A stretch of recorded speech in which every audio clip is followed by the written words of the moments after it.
తెలంగాణ రాజ్యముద్ర రాష్ట్రీయ గీతంలో మార్పులను స్వాగతిస్తున్నామన్నారు ఉద్యమకారుడు కోట Srinivas. OU arts college వద్ద విద్యార్థి సంఘాల నాయకుల సమావేశంలో పాల్గొన్న శ్రీనివాస్ గత 10 ఏళ్ల బీఆర్ఎస్ పాలనలో అందరూ అణచివేతకు గురయ్యారని తెలిపారు.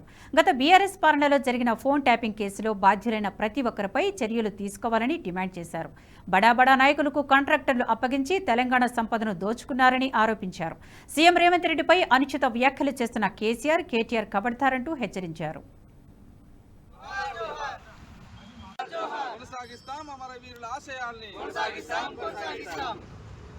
తెలంగాణ రాష్ట్ర సాధనలో క్రియాశీలక పాత్ర పోషించిన ఉస్మానియా విద్యార్థి ఉద్యమ నాయకులుగా ఈరోజు కాంగ్రెస్ ప్రజాపాలన చేస్తున్నటువంటి నిర్ణయాలని స్వాగతిస్తూ ఉన్నాం.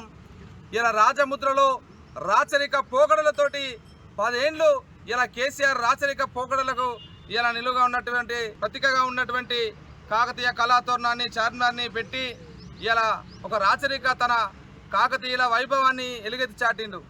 కాబట్టి ఇలా ఆ రాచరిక పోకడలు లేకుండా ప్రజాస్వామికబద్ధంగా ఇలా ప్రజల ఉద్యమ ఆకాంక్షల్ని ప్రతిబింబించే విధంగా ఈ నేలంతా ఎన్నో పోరాటాలతోటి ఎన్నో త్యాగాలతోటి ఇలా తెలంగాణను విముక్తి చేసుకున్నాం. కాబట్టి ఆ త్యాగాలకు ప్రతీకగా నిలుటద్దంగా నిలిచే విధంగా ఇలా రేవంత్ అన్న సారథ్యంలో ఇలా కాంగ్రెస్ ప్రజాపాలన ఇలా వాటిపైన ఇలా సమీక్ష చేసి వాటి మార్పులో ఇలా మేము ఉస్మానియా యూనివర్సిటీ విద్యార్థులుగా స్వాగతిస్తూ ఉన్నాం. ఈ క్రమంలో ఇలా టీఆర్ఎస్ పార్టీ ఇలా బీఆర్ఎస్గా మార్చుకొని తెలంగాణ ఉద్యమ అస్తిత్వాన్ని తెలంగాణ అనే పదాన్నే తన పార్టీలో లేకుండా చేసుకున్నటువంటి బీఆర్ఎస్ పార్టీ ఇలా కారు కూతలు కూస్తూ ఉన్నది. ఖబర్దార్ కేటీఆర్ అని ఈ సందర్భంగా హెచ్చరిస్తూ ఉన్నాం.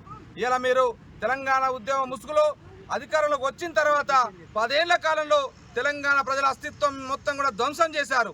తెలంగాణ ప్రతి జిల్లాకు ఒక ఉద్యమ చరిత్ర ఉంది, త్యాగాల చరిత్ర ఉంది.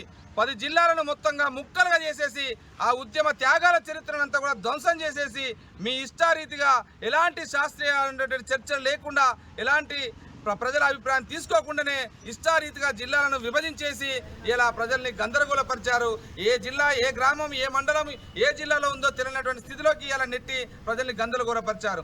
అదేవిధంగా తెలంగాణ ఉద్యమ సమయంలో ఈ వీడియో మీకు నచ్చినట్టయితే లైక్ చేయండి, 10 మందికి షేర్ చేయండి. అలాగే కామెంట్ల రూపంలో మీ అభిప్రాయాలను మాతో పంచుకోండి. Nationalist hub group of channels ను సబ్స్క్రైబ్ చేసుకుని తెలుగునాట జాతీయవాద జర్నలిజాన్ని ప్రోత్సహించండి. ఈ వీడియో కింద ఉన్న బెల్ ఐకాన్ పై క్లిక్ చేయడం మర్చిపోవద్దు.